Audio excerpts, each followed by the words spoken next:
আজকে তোমাদের সাথে আমার খুব পছন্দের একটা খাবার কিন্তু আমি শেয়ার করব, যেটা কিনা গাজরের হালুয়া। শীতকাল হলেই মানুষ কিন্তু পিঠে, পুলি, পায়েস অনেক কিছুই খায়। কিন্তু আমার কিন্তু পিঠে, পুলি, পায়েস এগুলো খুব একটা পছন্দ নয়। আমার সবথেকে পছন্দের যে জিনিস সেটা কিন্তু এই গাজরের হালুয়া। তো আমার জীবনে বেশ কয়েকটা বছর কিন্তু আমি মধ্যপ্রদেশে কাটিয়েছি। আর নন বেঙ্গলিদের মধ্যে দেখবে এই হালুয়াটা খুবই একটা স্পেশাল কুইজিন। তো আমারও ওদের থেকেই কিন্তু এই খাবারের টেস্টটা ডেভেলপ করেছে। তো আমি যেভাবে বানাই সেটা তোমাদের সাথে শেয়ার করলাম। তো দেখতে থাকো, স্টেপ বাই স্টেপ কিন্তু এইভাবে আমি বানিয়েছিলাম আর ভীষণ ভালো হয়েছিল। এই শীতকালে যদি গাজর খেতে পছন্দও না করো তাও কিন্তু একবার ট্রাই করে দেখো, কারণ এর মধ্যে গাজরের টেস্ট পাবেই না, শুধুমাত্র একটা দারুণ টেস্ট পাবে যেটা মুখে দিলে জাস্ট মেল্ট হয়ে যাবে। তো এর আগে কিন্তু আমরা গাজরটা সবসময় হচ্ছে স্ক্র্যাপারে কুড়িয়ে নিতাম। আর এই হালুয়া বানানোটা কিন্তু আমি মায়ের থেকেই শিখেছি। তো স্ক্র্যাপারে কুড়ালে কী হয়, অনেকটা বেশি ওয়েস্ট হয়, কিন্তু এভাবে ছোট ছোট করে টুকরো করে নিলে কোনো ওয়েস্ট হয় না।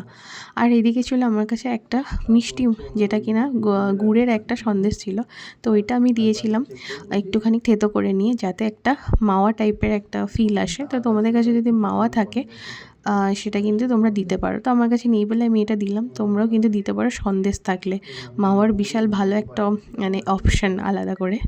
তো এরপরে দেখো সুন্দরভাবে মিশিয়ে নিয়েছি। আর এটাতে ঘি আর দুধ যতটা ভালো হবে, বেশি হবে, ততটাই কিন্তু এটা খেতে ভালো হবে। এই দেখো অনেকটাই পরিমাণ আমি দুধ দিয়ে দিয়েছি। আর এখানে 3টে বড় বড় গাজর নিয়েছিলাম। গাজরের পরিমাণটা বেশি হলে ভালো হতো, কারণ হালুয়াটা একদমই একটুখানি হয়ে গিয়েছিল। তো দেখো দুধটা আগেই কিন্তু ভালোভাবে ঘন করে জাল করা ছিল, আর ফুল ক্রিম মিল্ক ছিল, মানে ওর মধ্যে কিন্তু শর্ট ছিল। এদিকে দেখো আমি বাতাসা দিয়ে এটা করেছি, তোমরা কিন্তু চিনি দিতেই পারো। সব কিছু সেদ্ধ হয়ে যাওয়ার পরেই কিন্তু বাতাসা বা চিনি যেটাই দেবে সেটা দেবে। আগে থেকে দিলে কিন্তু সেদ্ধ হবে না, যেরকমটা পায়েসে হয়। তো দেখো আমি পরিমাণ মতো দিয়ে চেক করে নিয়েছি যে কতটা আমার লাগবে। বেশি মিষ্টি খেতে পছন্দ করি না, তাই অল্প করেই দিয়েছিলাম।